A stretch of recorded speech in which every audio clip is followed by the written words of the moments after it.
Christ, there's 3 of you. Wow. What's that? So he's scrolling through my Instagram trying to find what? Nudes. Oh, you're scrolling through my... Your photos. Oh, oh. There's definitely no nudes in my photos. There's some where she covers up the nip. Where? What? There we go. Julia gave me her password. I thought you were... I'm talking. Alright, this is what I told her yesterday. I was like, you need to figure out, like, when people talk, you point the camera to them. Mark, too many people are freaking I'm dying. talking right now. There you Come go. back to me. Come back to Shy. Give me some more. There's definitely no nudes in my camera roll. There's some where she covers up the nipple with one of those, like, paint strokes, you know what I'm saying? How those girls do it. Over here trying to do, you know, I don't know how make to my do the drip coffee. thing. Bro, What? you made a You're... mess of my house. A mess. Okay, well, it's gonna keep going, so you gotta, like... So yeah, grab your camera and don't help me, you freaking content curator. Adelia, let it happen. I know, right? Ow!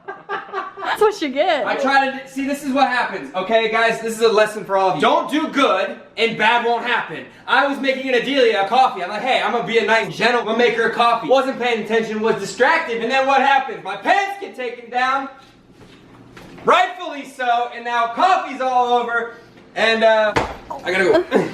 Get out of here.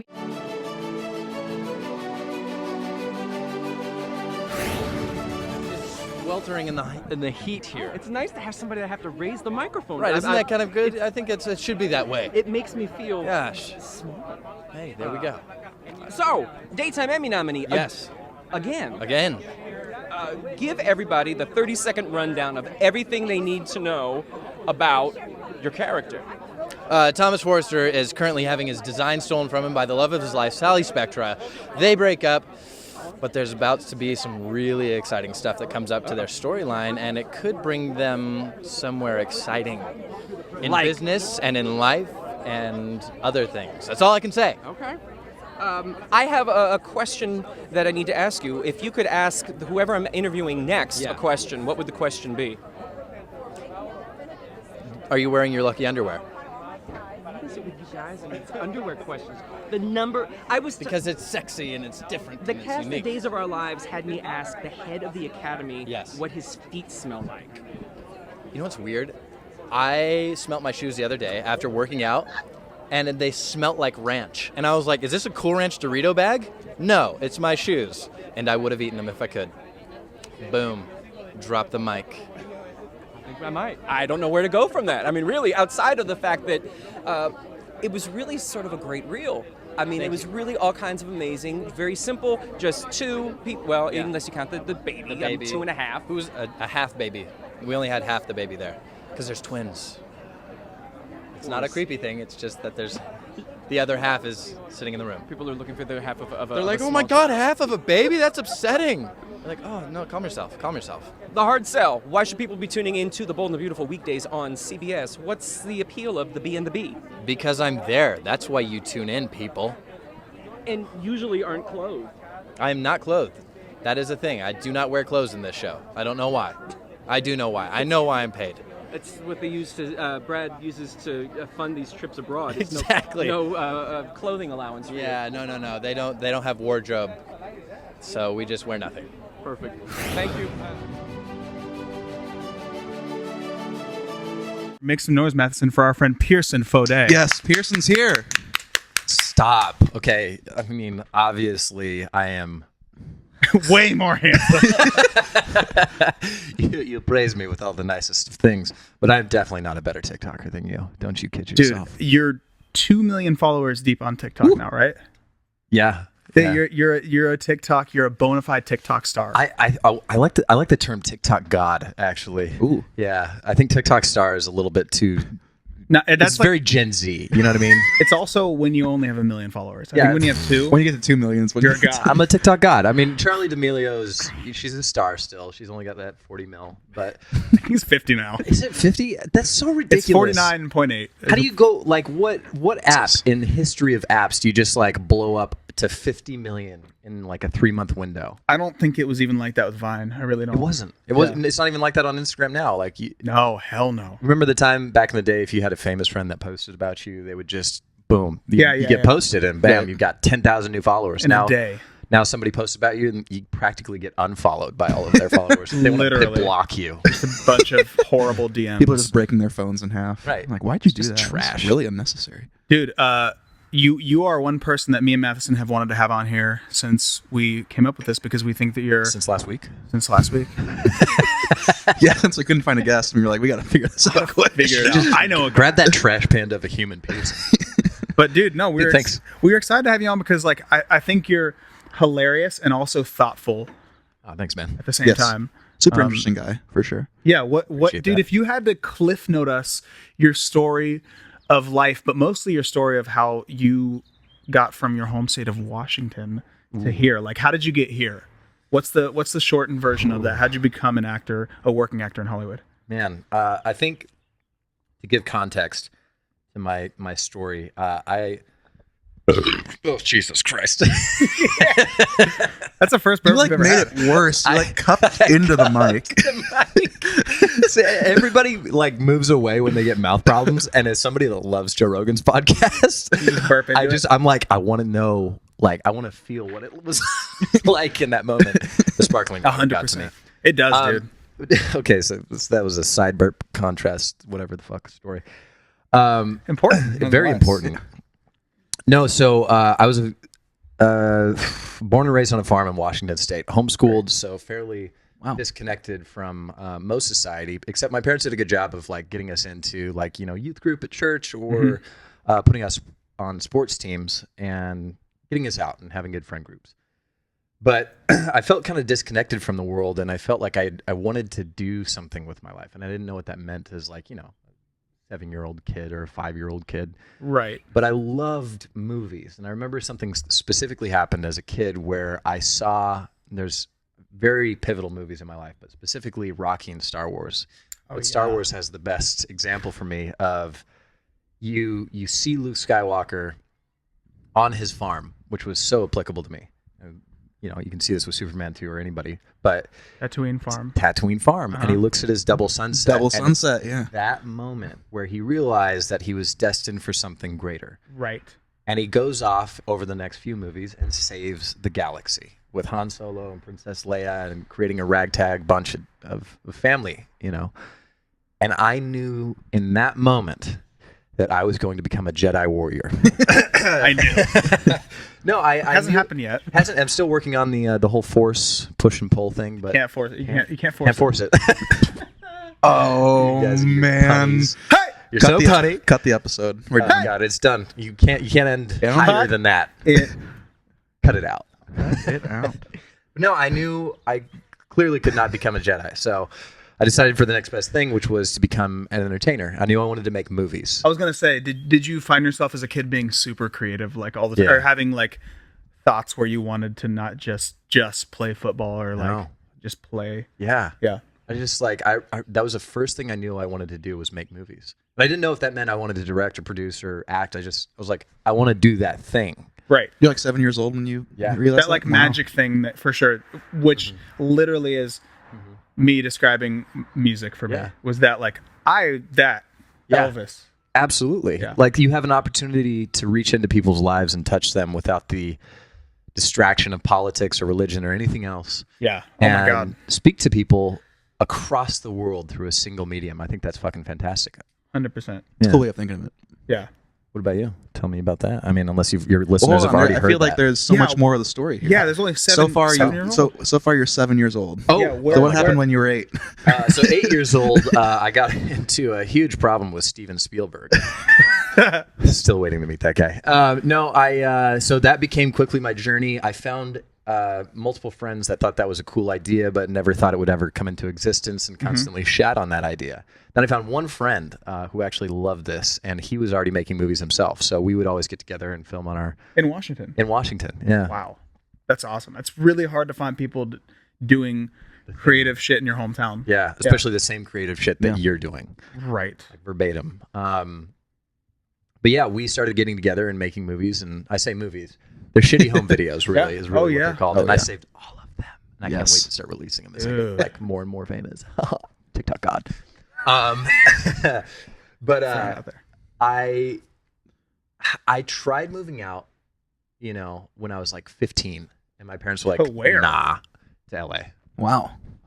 They're like, nah, it's not going to happen. We're not going to support that. And I was like, that's fair. Totally get it. And they're like, why don't you finish college and then we'll support that habit. And I was like, sick. So we had this program in Washington where you could dual enroll in college at like 16 years old. So While you're in high school, you're also in college. yeah. So I did that. Crazy. Graduated with just associates in business and science, and then moved to LA when I was 18. Sorry, no, I didn't. I applied at 100 different, with a resume of like 100 different like agencies, studios. You're anything I that could kind get. of person. I went to every single place that I possibly could because I had, Right. the only thing I had ever had was reading books from a library, and finally Google came out when I was a kid, and we could like kind of research stuff. Yeah. But I had no connection. For sure. Like I'm sure you guys didn't have any connection truly to what you. I had the yellow pages. I would call all kinds of restaurants and shit to play Yeah. at. Really? Do all that kind of Yeah. shit. Oh yeah. That's I used the the hustle. phone book, dude. No way. I mean, I literally had a computer, but I just also had the phone book, and I was like, Like this is the move. yeah. The It was vibe. easy. It was easy with the home phone action. Yeah. Oh yeah. The home phone is a classic. Would you have corded or wireless? It was wireless, bro. Come on. Bro, I remember the corded days. Like, I don't Oh, think yeah. any of the viewers of this podcast will remember a corded thing, but corded headphones. Those are Dude, corded I've- phones. Corded anything. Nothing. mics. Nothing needs. I know. What are you Corded doing mics. over here? Disgusting. This show's canceled. Canceled. But then I went from that. So I finally got some feedback from a couple places, and I got accepted at this internship in Kansas City, Missouri, to which I will not reveal names because I hate that place. It was trash, and everybody involved was a trash panda. So How do you really feel about that place? Yeah. loathe entirely. I get it, dude. I get that for sure. Was it like a creative place? Supposed to be? It was supposed to be. Everything that they said it was going to be was not. You had to pay to be a part of it. Oh yeah. No. Oh, No. the The, pay no. to The vibe. play. Yeah, pay and play. Then they used you for like 80 hours a week. Oof. And I did learn some like really valuable lessons, obviously, including to never fucking go back. I would think even about business, like Oh yeah, just like how you shouldn't do business. How old are you at this point? I was 18. Okay, Yeah, cool. as soon as I graduated, I moved out and went to the film internship in KC, and then it was live production. So I learned some cool stuff about that. Yeah. And then I was like, cool, I have peaked. You guys suck, and Going to LA. I'm moving to LA to the competition. Great. Signed with Wilhelmina, and then made it out to LA, and then This is unity right here. Holding hands. Holding hands, right? Yeah, that's good. Yeah. Is it there?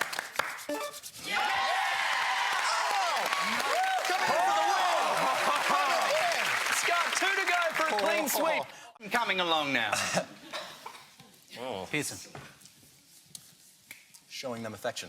Showing them affection. It's nice and general. Sometimes the general answers Broad work. strokes, broad strokes. Yeah, It's good. All right.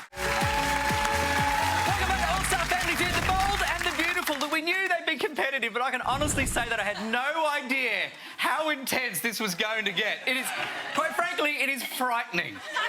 But you know what? Team Beautiful has the lead right now. 85 points, so congratulations to you. Early days, though. So give me Ashley, give me Pierson. Let's play the feud!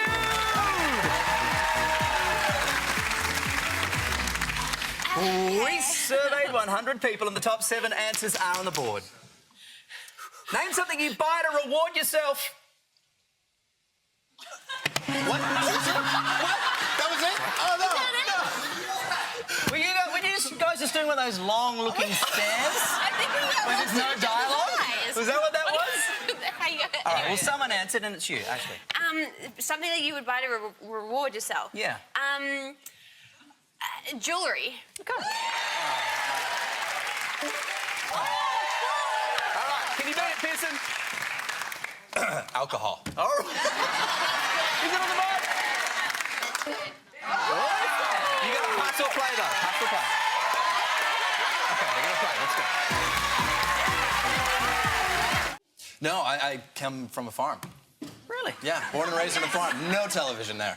None at all. The family still on the farm? Absolutely, every single one of them. Wow. Wow. What do they grow? What do they harvest? Oh God, potatoes, wheat, alfalfa, you name it. We've got contracted by the government to grow sugarcane at one point. Yeah. Didn't work out so well. It's not very tropical up in Washington State, but yeah. So if you've had a French fry in America, there's a good chance that your family might have grown it. Yeah, likely. If you ever did have a French fry from any restaurant, 1 in 10 could have been ours. So. No way. Cool, right? So why the flip? Why a completely different lifestyle to the folks? Star Wars. Yeah, Star Wars, right? That was the turning point. That was it. I wanted to be Luke Skywalker. Who doesn't want to be him? Who doesn't? Yeah. Name something that'll put your partner in the doghouse, Pierson. Missing an anniversary. Not bad. Let's have a look. Yeah. This is good. Come on. Scott, you've got this. Something that'll put your partner in the doghouse. Oh, Dude, yes. I am a farm dude. I was like, yes, Through and I grew through. up in the countryside. I'm like, yep, farm dude. What was it like growing up on a farm? Because I know that you work with probably a lot of people that didn't grow up in that environment. Yeah, no, it's fantastic. You know, I was born and raised on a farm in Washington State, as you And Washington said. State is so beautiful. It's gorgeous. The whole Northwest. If you haven't gotten a chance, please go see it. It's fantastic. Yeah. There's me. Nice. They did not show me that picture before. I salute you, Washington. So, yes. See what farming can do. Okay, so I heard that, I mean, I own a ranch and I don't look that ripped. So I heard, though, something really interesting. Did your family actually grow potatoes that McDonald's used? Yeah. Okay, so this is an interesting fact. That's a huge thing. I didn't know this as a kid, so I could have had bragging rights my whole life, and I just never knew. But between the years of 1989 to like 2000, if you ever had a potato, the odds are pretty good that you might have had a potato from Fodè Farms. Okay. And if you had a French fry from McDonald's, likely you had a potato from Fodè Farms. Likely did, sir. Yeah. You're a fan of those French fries.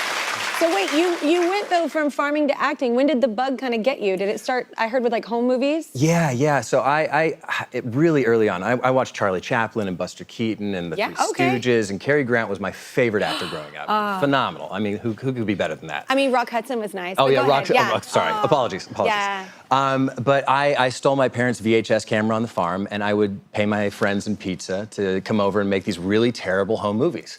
And I'd force all of my parents and their friends to watch them, and they would be bored to tears the entire time. But I raised cattle growing up, and that's kind of how I started my foray into LA at some point. I heard you sold livestock to actually be able to afford to do it. Yes. That's smart. Yeah, I had my herd of like 40 cattle, and I kind of measured out how many cattle it would take to pay rent when I moved to LA. Yeah. And I sold them off. Yeah. Okay. Sold asparagus on the side of the road. I did all the things, and then sold off all my cattle, gave some to my family, and then took off for LA, and that was kind of how I made my interest in LA. Yeah. You did have a full circle moment though with Miranda with this project, because was it your first gig? Was it iCarly? Yes. Was that the first thing you? The first project I ever booked was a single episode of iCarly. I had 4 whole lines. It was a big deal. That's a big deal. Yeah. And Miranda was so sweet when I jumped on the show. She was so nice. We were young. I think I was like 18 or 19 at the time. We're watching it though. I have a 9 and 11-year-old, so all the streaming, my kids are watching all those shows. Oh, so really? It's on at my house. Oh, all that's the time. so good. Yeah. Still say residuals, please. It's cool. I know. Amen. Same with music. Yeah. But it's nice though. Then that many years later, y'all are working on this project. Yeah. I mean, we met at the chemistry read, and we hadn't met again for 14 years at that point. Yeah. And I just was like, hey, Miranda, just before we go in, I just wanted to say you were so nice, you're so kind to me on that set. That made an impact, because people can be in Hollywood. For sure. That's a real thing. Yeah, just like right to your face. Oh, yeah. Yeah. They're terrible. Yeah. They're the worst. Yeah. But so when you find the good ones, you latch on like a stage 5 clinger. yeah, absolutely. You're just hovering. I'm a helicopter mom, just being like, are you were nice? nice to me. That's so nice. Yeah, no, and she was, again, so sweet and so kind, and she's so talented, and we crushed the chemistry read, and now, the rest is history. We're #1 on Netflix. Let's talk about it. So it's The Wrong Paris. Yeah. So kind of set up the premise for everybody. Yeah, The Wrong Paris circles around Dawn, a young woman who's trying to chase her dream of going to art school in Paris. Here's about a reality dating show circled around a bachelor called the Honey, or the Honey Pot. And all these girls think they're going on the show to Paris to meet their bachelor-to-be. They end up in Paris, Texas, thus the name. And Which is so the same. it's practically identical. Totally. You know, they've both got Eiffel Towers. I think that's the same thing. It's so Yeah. different. Yeah. What But, an awesome premise. Yeah, that's me. I'm the honey, and they get bamboozled into dating me on my farm. So it's great. Oh my gosh. All right. Well, before you go, you have a lot of projects you're working on. So what else are you doing right now? Oh my God. Yeah, I'm in the middle of shooting a movie right now with Bob Zemeckis. I was just in Paris. I got here last night, and it's incredible. Jennifer Lopez, and I can't really say a whole lot about it, but it's called The Last Mrs. Parrish. Yeah. And that'll be coming out on Netflix sometime next year, I assume. That's incredible. We are joined by the hottest guy in Hollywood right now. And I'm only saying the hottest guy because there's a video of us making out and it's 100% real. That's pretty hot. It's pretty hot. Okay, Fodè. Is that what you said last time? Fodè, yeah. Pierson Fodè. How you doing, my brother? Great, man. How are you? Dude, I'm so excited that you're here. I'm excited to be here. Okay, first off, before we kick off, there's some serious questions. Oh, very serious. Yes. Okay. But how do we do the abs? What's going on? Because I'm about to be shirtless on a show. I remember when we were on set and you were talking briefly about, I got to do like a water fast and this and that, and your ice bathing every day. Yeah. I'm like, brother, you look great. And you're like, thanks, no, man. we can get down a little bit more. How the fuck are we doing? What are we doing? That's a good question. No, it comes down to like a multitude of things. The first one is like genetics. It's like what are your abs predisposed to look like? The second part is what's your diet and exercise look like? Exercise is obviously like the main piece, and then that other piece is diet. Abs are made in the kitchen.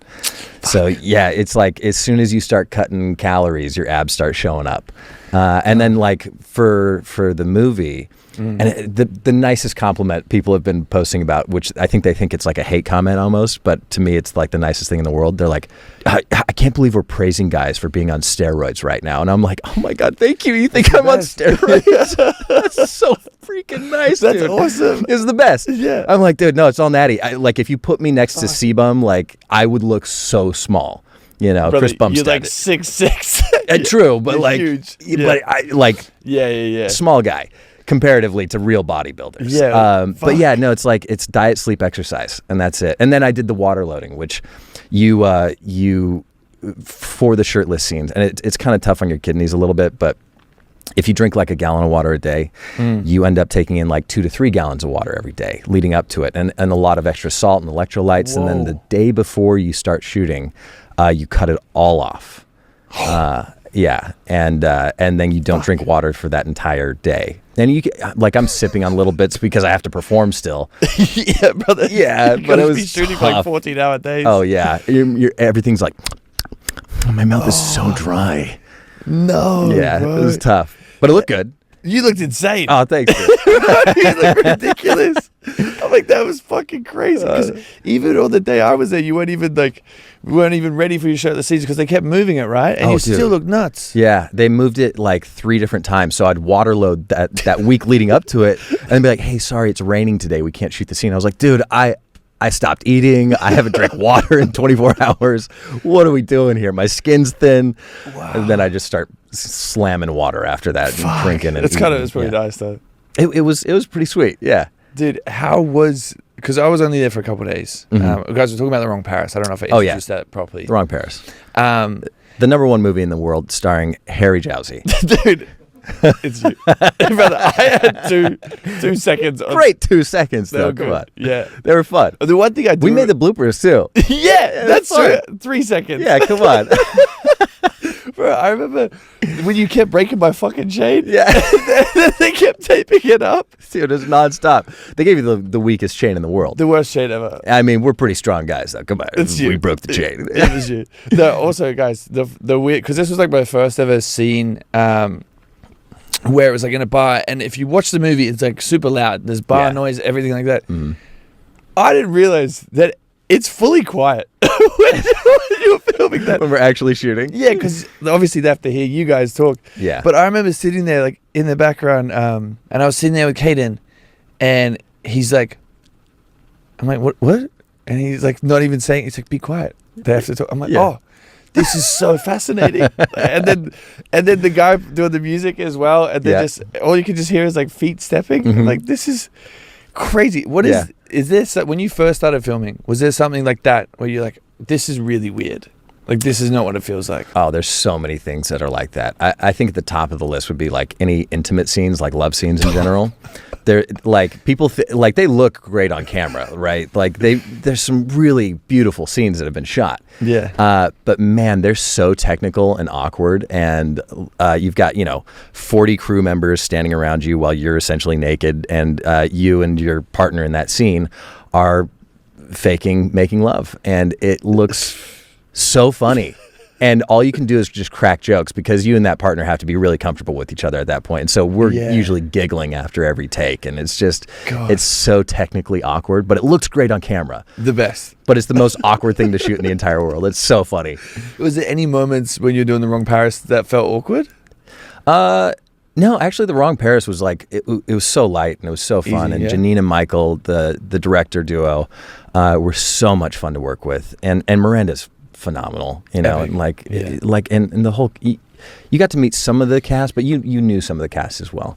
But we just had a blast, man. It was so light and easy for us. But yeah, there's always the bar scenes are technically really tricky because exactly what you said, where they're like, all right, now dance, and we're like, to what? What are we dancing Everyone's to? moving to like a different beat. Yeah, somebody's got like EDM in their head, and somebody else has got ballroom going on, like what are we doing?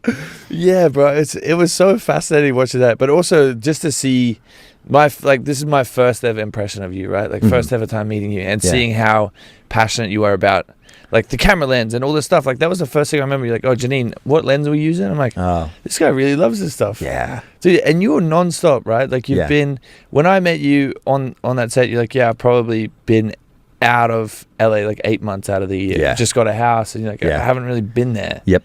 Yeah. Is that are you living your dream right now, or do you think that there's still more work to do?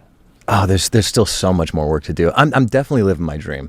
Like if I could tell, the younger version of myself, like what I was doing right now, I'd be like through the roof. So this is the dream. I think the work is the dream. As long as I'm working, that is the dream, because I love this so much. And I am obsessed with every aspect of it, from like the sound department to the camera side to post-production. Like all of it's so epic and beautiful to me, and I can't get enough of it.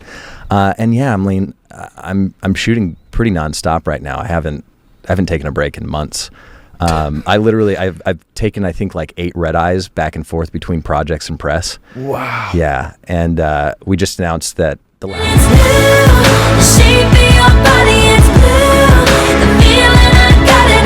passed away in flight. He's like one of my heroes, like since I was a child. This guy's influenced every aspect of filmmaking. It's like Spielberg, Zemeckis, George Lucas, Christopher Nolan. These are the guys. Yeah. So when I found out that I was going to be working with him, I was just like, oh my God, this is the coolest night of my life. This is the best thing ever. I'm still pinching myself. Crazy. I have this great picture of me and Bob, and we're hanging out on set, and he's just like, he's the coolest, man. And I'm nerding out with him the whole time. I'm like, look, hey Bob, are we getting DeLoreans for our wrap gift? He's like, I don't want to say anything mean, but I didn't like working with that car. It's just not a great car. Way. Yeah. No way. Yeah, he's like, it's a very cool car, but man, we had a lot of problems with that car. I bet. Yeah.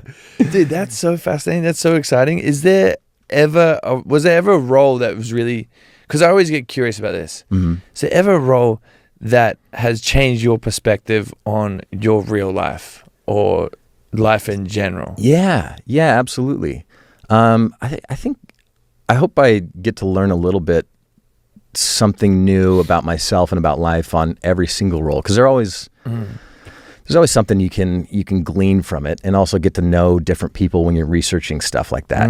And I think one of the first ones was it was Naomi and Eli's No Kiss List, and it was about a girl who loves a boy who loves a boy. That was me and Victoria Justice. That was like one of my first big indie projects, and I was playing her gay best friend, and it was like the first time that I really got to interview some people that I really cared about. One of my mentors out here, actually 2 of my mentors out here, and then my uncle. And I just asked them about all of their experiences of like growing up and like how that influences choices they made. And each of them was from a different generation.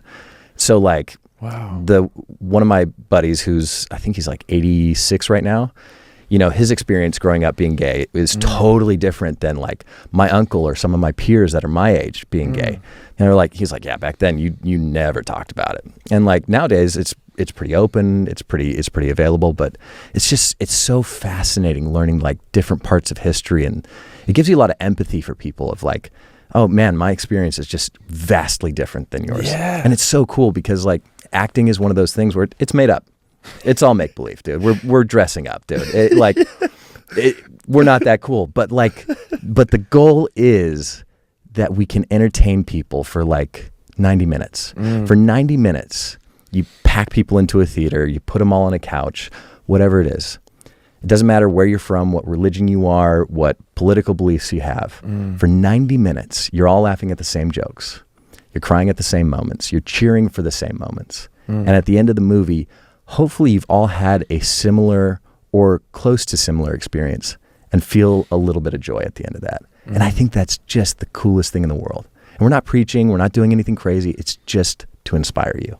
Wow. Yeah, I think that's cool, man. That is sick. That's a great way to put it. Thanks, man. Have you always been into this and always wanted to do this, like since you were a little kid? Because you had a production company when you were 13? Yeah. Brother, what?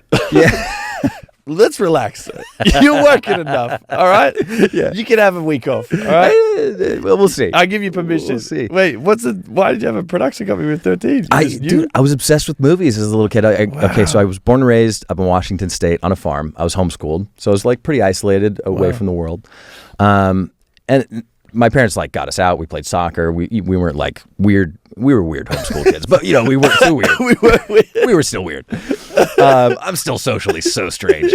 But I think that helped influence a lot of like my choices in life as far as like I saw movies as this thing of kind of what I just described, where it's like I can have an impact on people's lives the same way movies had an impact on my life, where I felt disconnected from the world, but I can still be a part of it. And hopefully like some of the movies that I make will inspire, you know, the next Neil deGrasse Tyson or the next genius filmmaker or whatever it is in that world or that sphere of movie that we make. It can inspire somebody to do something great. But yeah, I mean, I sold my cows, I sold asparagus, and I would use that to like buy film equipment. And I trademarked my Pierced Productions by mailing myself the name, the title, the production company, what it was for, and I wrote it all out, and then I mailed it to myself, and that's like the poor man's trademark. Is as long as it's stamped and unopened,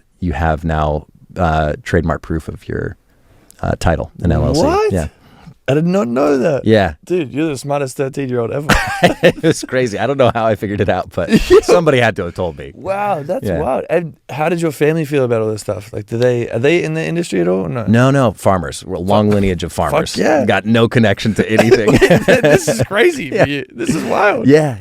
It is crazy, dude. Like, I think they all thought it was going to die off, especially because I was so young when this like bug hit. It was the first thing I ever knew I wanted to do. And, you know, we all want to be a skateboarder. We all wanted to play soccer. Like, there's so many different variations of other things, but film and making movies was always my number one.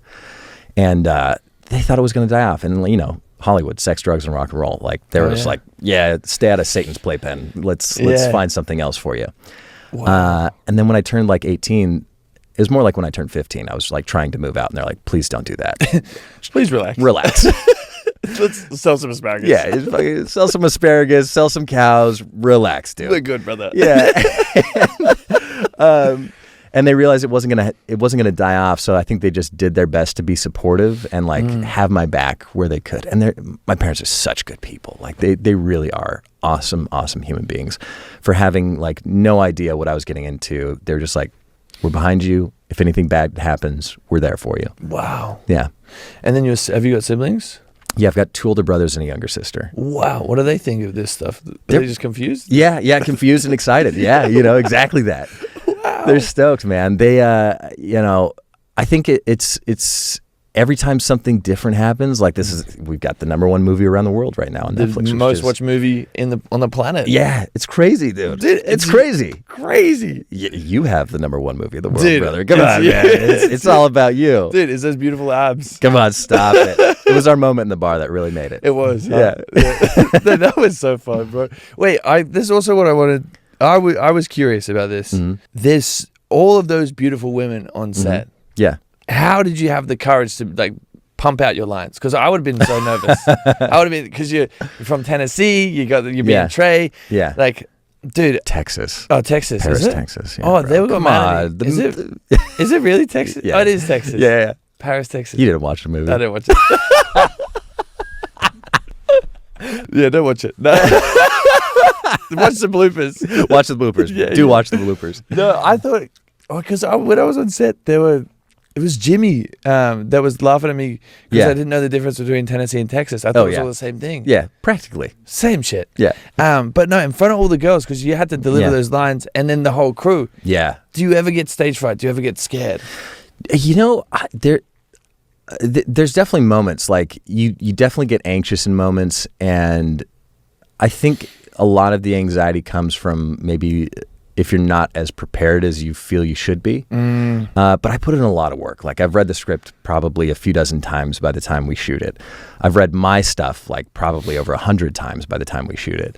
And I'm memorized, I'm off book, but at the same time, like, sometimes you get in your head and you start thinking about all the pieces of the puzzle that are happening right there, and that can throw you out of it.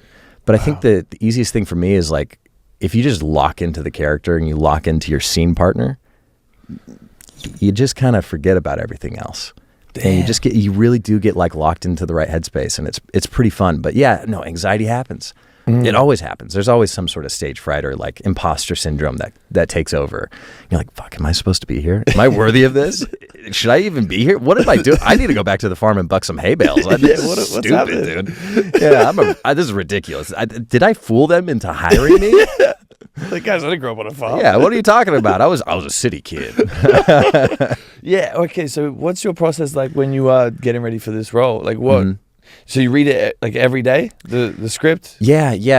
I read it, I research it. Like, for this one, there was a lot less research that I had to do because Trey was, in a lot of ways, me. Like, he's a farm kid. Yeah. So he grew up on a farm, more or less. His backstory is a little bit like city farm.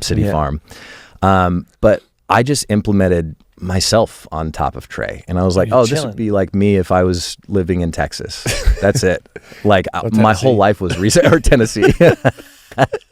But my whole life was research for this moment. Like, the craziest part too is, like, we're up in Vancouver shooting. Yeah. And we're shooting on these like ranches, and there's some equestrian farms, and my dad and I have delivered hay to a few of these different ranches and equestrian farms. And even crazier, we are sitting there talking to the wrangler, and he's like, hey, how's it going? My name, blah, blah, blah.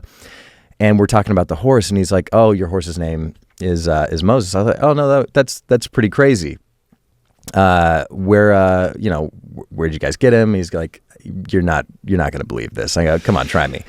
He goes, where do you think we got the name Moses? I was like, shut up. What? He goes, Moses Lake, Washington. I go, that's the town I grew up in. He goes, I know. Whoa. I go, who'd you buy it from? He goes, this guy. And I go, no way. We know that guy. Whoa. So I'm riding the horse that was like raised in my town that I grew up in on ranches that we've delivered hay to. Like, I've bucked the bales into the barn. So you were the guy. I was the guy. Like, it's just crazy. Like, this was literally like just my life story. Wow. Yeah. That is so cool. Yeah. Oh yeah, on the scene where the horse is jumping up, was that real? Yeah, that was real. No, was it? Yeah, it was. Really? Yeah. Oh yeah, you weren't there. Fuck. Yeah, but I was there for 2 seconds. Yeah, you were there for 2 seconds. I feel like I see the movie. I'm like, oh, Harry was there the whole time. It was just in the gay bar scene where we made out. Yeah, it's a great scene where we make out. Yeah. Also, if you haven't seen that on Instagram, there's a clip of us making out. Yeah, I put it on my story, and then I'm like, wait, people are gonna get the wrong idea. I took it down. AI is impressive, dude. It was so quick good. too. Yeah. Quick. Yeah. I was like, oh, whoa. I don't remember that. Hey, how you doing? Yeah, I was like, how do we pull doing? that? Yeah, come on, let's kiss a little bit. What was it like working with Miranda? You guys worked together before, yeah? Yeah. Oh, okay, so this is crazy. The first job I ever booked was iCarly, ever in my entire life, outside of like shooting dumb short films with my friends. Damn. And it was 4 lines. And I went in and delivered my 4 lines. It was the I Half Ween episode. And that was it. But she was so nice on set, and she was so sweet. And this was, I think I was 19 at the time. And I was still like modeling and doing all that stuff, but I desperately wanted to get into the acting scene, and I was just like working my way into it. And I remember that vividly because she was awesome. Anybody could have been just, so mean to anybody just coming in as a guest star and then leaving. But she was great. And then when I came in for the chem read, I pulled her aside before we shot, and I was like, hey, I just want you to know, like, I don't know where this is all going, but you should know that it made a really great impression on me as my first thing I ever did was that you were impressively nice to me. And I've had a lot of bad experiences since then, but like it always stood out to me that you, as the lead of the show, and we were young too, you could have done anything. You were so nice and so professional, and I loved that. Wow. And she was just like, the best. shut up. She's like, shut up, you're not